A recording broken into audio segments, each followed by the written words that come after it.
fundamentales de este bloque introductorio, que explica la razón de ser del módulo, es la idea de que entender nuestro mundo empieza por estudiar la cultura, ya que se trata de una interpretación del mundo en un momento concreto.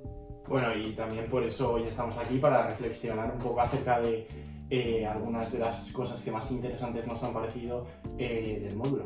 Vamos a ello.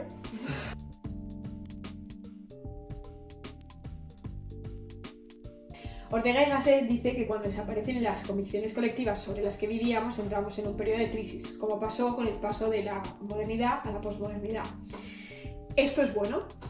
Pues quizás los seres humanos tendemos a hacer uso del término crisis y a reflexionar sobre él de una manera exclusivamente o predominantemente negativa. Sin embargo, yo considero que no necesariamente una crisis que dé lugar a un cambio o evolución tenga por qué ser algo perjudicial o conllevar mayoritariamente o únicamente consecuencias negativas. Sí, es cierto, y además, si la cultura son las convicciones colectivas comunes que no dudamos, repetimos y aceptamos, quizá estas crisis pueden ser un buen punto de partida para dar lugar a la duda y crear una base fuerte para la cultura. Pero, ¿tú crees que es bueno esperar a que llegue una crisis para cuestionarnos nuestra cultura? Pues es un planteamiento interesante, pero creo que puede derivar también en la pregunta de si el hecho de estar replanteándonos o cuestionándonos constantemente la cultura no puede suponer un riesgo de caer en el nihilismo. Y en el caso de que esto ocurra, ¿sería mejor correr ese riesgo o esperar a que se dé la crisis? Para mí, tener una mirada crítica, pero que tenga la intención de alcanzar certezas, verdades, y sin esperar a una crisis para ello, evitaría el rechazo a la razón, como pasó en la modernidad. Una razón como fin o como medio para conseguir los fines para un grupo.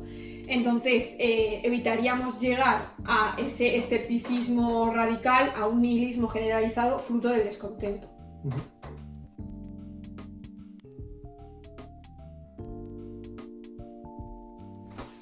Respecto a la afirmación planteada, me surge una duda que sería ¿cómo la expresión creativa del ser humano se puede relacionar con la expresión del yo?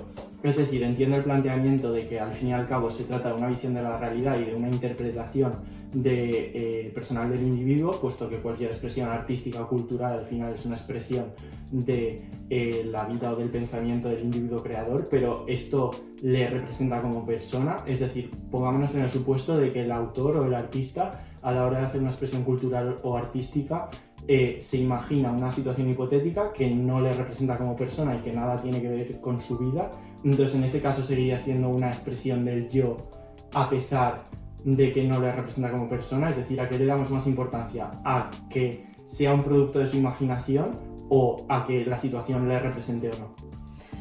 El individuo creador vive en sociedad y por lo tanto está influenciado por la sociedad y la cultura en la que vive. Así que, como mínimo, su creación nos da información sobre el mundo del autor. En cuanto a si se trata de una expresión del yo, aunque nazca de su imaginación, para mí sí. A pesar de que sea algo totalmente inventado, nuestra imaginación se empapa de todo lo que hemos vivido y aunque sea una situación hipotética, nos habla de cómo esa persona se ve en esa situación o cómo en su imaginación se visualiza en esa situación concreta. Entonces para mí sí que es una expresión del yo.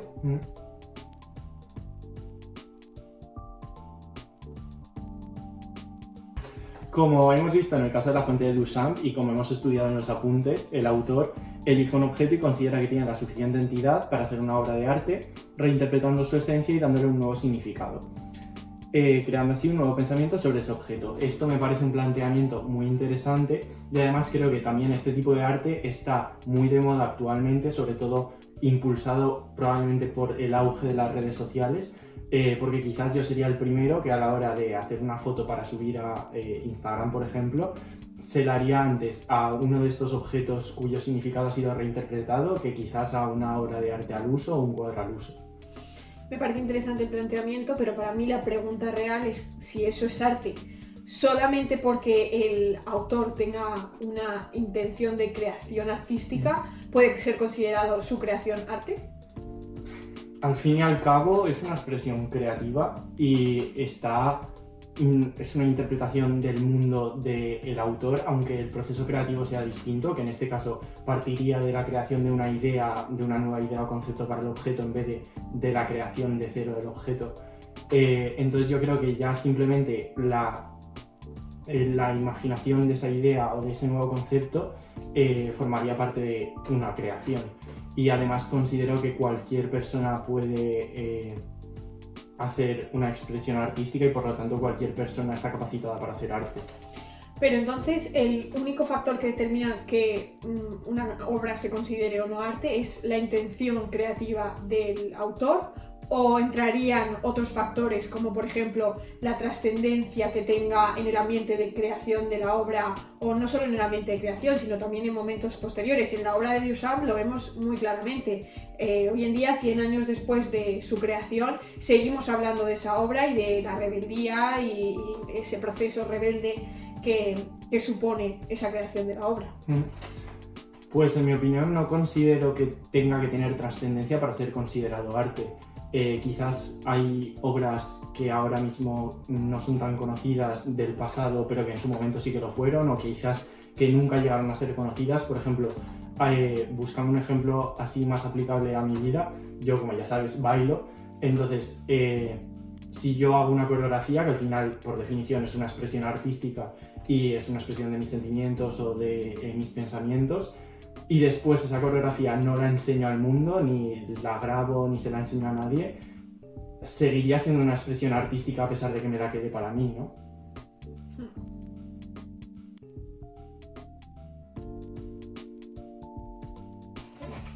Para ir terminando, debemos ser conscientes de las dificultades y los retos que supone estudiar la cultura y vivir la posmodernidad, y plantearnos ciertas cuestiones que nos resuenen a lo largo del estudio de este módulo. Sí, una de las dificultades que quizás se pueden presentar creo que podría estar relacionado con la responsabilidad educativa de la cultura, que como hemos visto en los apuntes, incluso en el cuestionario, puede cumplirse o no. Entonces me surgiría la pregunta de qué ocurre si a pesar de aplicar un espíritu crítico se vuelve a incurrir deliberadamente en errores del pasado. Por ejemplo, si una persona está de acuerdo con una actuación negativa del pasado y aplica su espíritu crítico, a esa persona le va a parecer bien esa actuación, por lo tanto va a vivir conforme a eso y supuestamente no vive fraudulentamente, pero ¿hasta qué punto esto está bien o no? Sí, para mí la pregunta sería si aplicamos el espíritu crítico, todo vale.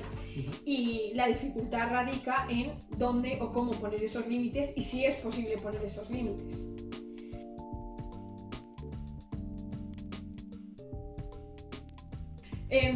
Por otro lado, se nos plantea el reto de encontrar luz en la oscuridad que algunos presuponen de vivir en la posmodernidad.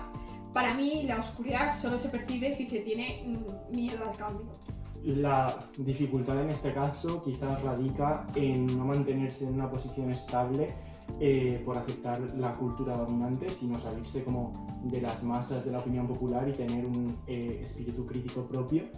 Y también me parece curioso como muchas veces quizás esa es la actitud que se persigue o una actitud que no está como bien vista en la sociedad.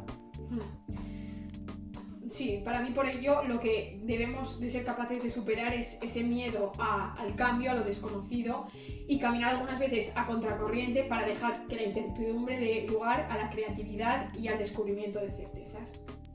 Pues yo creo que hasta aquí la reflexión y un brindis por la posmodernidad y por la cultura.